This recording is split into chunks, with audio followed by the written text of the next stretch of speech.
Welcome to Friday Focus, May 3rd, 2016. I'm talking about something today that you all sort of know about, but I want to kind of clarify why we're doing it and what are the key components. So we have a daily huddle, which people might call different things, like different industries, a morning roundup, but a daily huddle. And this is an opportunity for you to talk with your team about what's going on. And there's three things I want to make sure that we're addressing in every daily huddle. You might have a lot of things to address, but there's three really important things. One thing is what's going on in the next 24 hours. In other words, what's going on for the day. It might be addressing how many patients you have, where you're going to have some issues, what's coming in. Number two is the metric. And depending on your department, if it's billing, it might be accounts receivable and how quickly are you getting the bills in. If it's derm, it's what's our production been, our new patient numbers.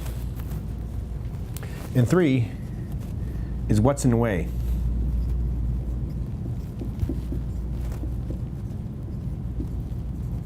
I'm using our new conference room at Shelby and hoping this is clear enough. I definitely tested it. Look at the video. So what's in the way? And what's happening, I'm going to the huddles, sometimes groups are getting a little too big, which is a problem because you can't really contribute much if you're in a big group. Like this is what we're doing right now is not a huddle at all. I'm sort of just talking to you and you're watching it on your own time, but you don't have an opportunity to respond or question back.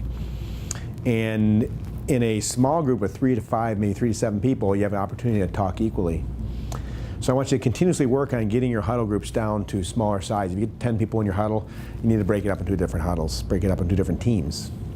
So again, the team should be about 3 to 7 people. Once it gets over 7, there's almost a little bit of inability to communicate. Now, what are you all going to communicate? Why do we all need to communicate? Well, I want to be very specific about this. I'm changing the leadership in this office completely upside down. Okay, last week I talked about sort of a top-down leadership management style that we've been doing that we're no longer going to do. And I expect leadership to come from more or less the front line. Okay, the people on the floor, the people who are seeing the patients, people who are doing, they're doing the billing, they're answering the phones, because the collective genius of the entire office is far, far greater than the collective genius of any one person or any 3 or 4 people.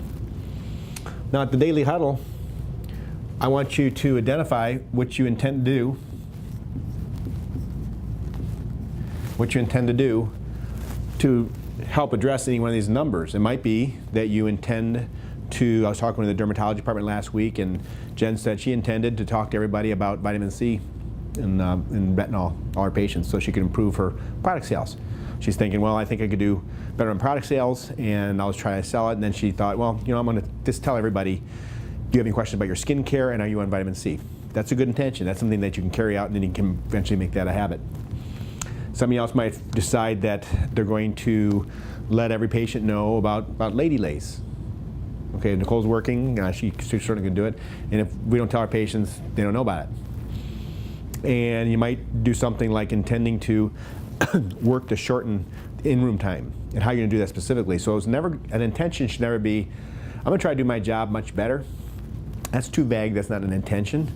That's just a statement that's not going to really happen. And obviously you're already working hard and you're trying, so we understand that. But if you make an intention to specifically do something to handle something, we're short on the metric. What do you intend to do, you individually intend to do to help make it happen?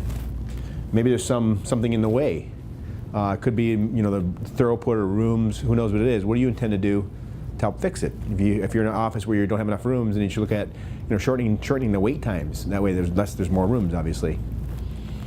And something in the next 24 hours that's not clear, maybe you intend to make it clear next time. So after you do your huddle, you're talking about some basic principles of the day, of the what's going on in the next 24 hours, what are the metrics, and what's in the way. I want every person in this office to be able to say what they're going to do, what they intend to do to help make things happen. It might be something that you're on your to-do done list and you're working on that. And it might be something that really just specifically relates to the metrics. That's a kind of thing that we measure a lot of people on. Maybe you're in a group that doesn't have metrics. Well, that should be somebody's intention to start coming up with them. Okay? And the objective is going to be to where you're less relying on your management or your leadership team to solve problems for you or decide what to do or even make decisions, and more just dependent on yourself. Okay, you might do a situation you're giving your management team or your leader a heads up on what you intend to do. But I want to get away from this concept that you're presenting the problem to somebody and waiting for an answer, because the person who you're giving the problem to is really not as keyed in as you are to what the solutions might be. Okay, it might be something, if you ask me about something in billing, I really have no idea what they're doing. I'm really the wrong person to do it. And even, maybe a billing leader might be better off if she let the ladies in her department come up with their own solutions. Okay, so be intentional. When you write down your intentions, they get carried out more often. If you write down, say, your New Year's resolutions, are more likely to be carried out if you can see them every day. At the daily huddle, I don't expect you to write them down, but I expect you to state them. I intend to do X, Y, and Z to make this happen, and be real specific. It shouldn't be, we can, show people the brochures more, or we can just talk to people about all our services.